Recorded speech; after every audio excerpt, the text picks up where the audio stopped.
Salam, tema Komsel kita pada malam nanti, Korban Paskah.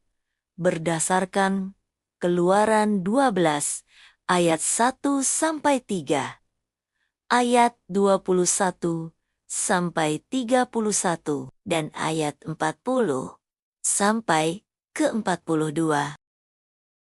Paskah pertama dalam Alkitab dicatat dalam Keluaran 12 yang terjadi di Mesir sebelum bangsa Israel keluar dari perbudakan sekitar 1513 sebelum Masehi. Malam itu berbeda dari malam-malam sebelumnya di tanah Mesir. Udara terasa tegang, seakan seluruh alam menanti sesuatu yang besar akan terjadi. Selama berbulan-bulan, negeri itu telah diguncang 9 tulah dahsyat air menjadi darah. Katak memenuhi daratan, gelap gulita menyelimuti negeri namun hati Firaun tetap keras. Ia menolak membebaskan bangsa Israel dari perbudakan. Kini tibalah tulah terakhir, tulah yang ke-10 dan paling mengerikan. Melalui perantaraan Musa, Tuhan menyampaikan pesannya, pada tengah malam, setiap anak sulung di Mesir akan mati. Dari anak sulung Firaun yang duduk di tahta sampai anak sulung hamba yang paling hina, bahkan anak sulung ternak.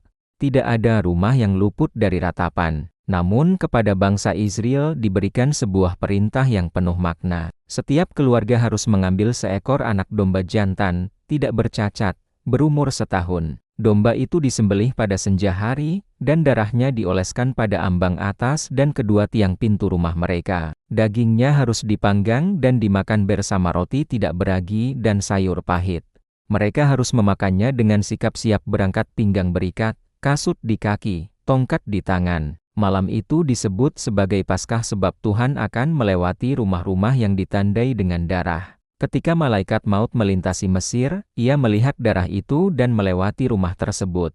Tetapi di setiap rumah orang Mesir, terdengar jerit tangis yang memilukan. Tidak ada satu rumah pun tanpa kematian. Akhirnya, Firaun menyerah. Dalam duka dan ketakutan, ia memanggil Musa dan memerintahkan bangsa Israel pergi dari negerinya. Malam pembebasan itu menjadi titik balik sejarah akhir dari perbudakan dan awal perjalanan menuju tanah perjanjian. Maksud dari tulah ke-10 bukan sekadar hukuman, melainkan pernyataan kedaulatan Tuhan atas kehidupan dan kematian. Maksudnya antara lain, 1.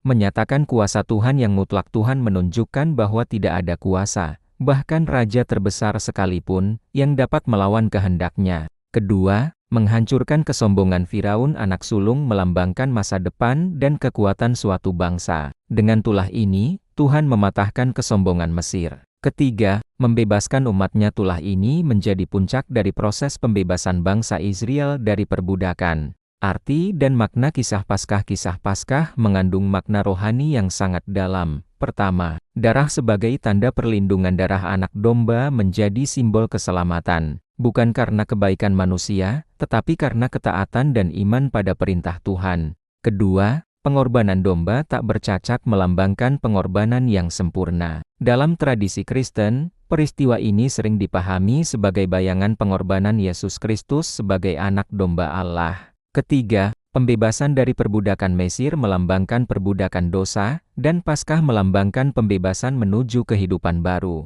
Keempat, awal yang baru. Tuhan menetapkan bulan itu sebagai awal tahun bagi Israel. Artinya, pembebasan adalah awal identitas baru sebagai umat pilihan. Aplikasi dan implementasi dalam kehidupan kisah Paskah bukan hanya cerita sejarah, tetapi memiliki relevansi hingga kini. 1. Ketaatan mendahului mukjizat. Bangsa Israel harus taat lebih dulu mengoleskan darah sebelum keselamatan terjadi. Dalam kehidupan modern, ketaatan pada prinsip kebenaran mendahului perubahan. Kedua, iman di tengah krisis. Di tengah ancaman kematian, mereka tetap percaya dan melakukan apa yang diperintahkan. Ketiga, hidup siap berjalan. Mereka makan dengan sikap siap berangkat.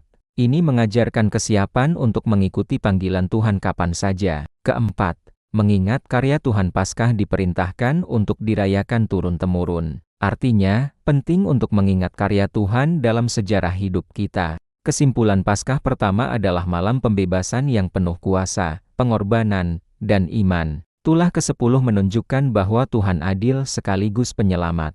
Ia menghukum ketidaktaatan, tetapi menyediakan jalan keselamatan bagi yang percaya dan taat. Kisah ini mengajarkan bahwa pembebasan selalu dimulai dengan iman dan ketaatan. Darah di ambang pintu bukan sekadar tanda fisik, melainkan lambang kepercayaan penuh kepada Tuhan. Penutup malam Paskah di Mesir bukan sekadar peristiwa sejarah ribuan tahun lalu. Ia adalah kisah tentang harapan di tengah penderitaan, tentang terang di tengah gelap, dan tentang kebebasan yang lahir dari ketaatan. Sebagaimana bangsa Israel keluar dari perbudakan menuju masa depan yang dijanjikan, demikian pula setiap orang diajak meninggalkan Mesir dalam hidupnya, ketakutan, dosa, atau keterikatan dan melangkah menuju kehidupan yang baru dengan iman dan keberanian. Sudahkah kita mengalaminya? Tuhan memberkati.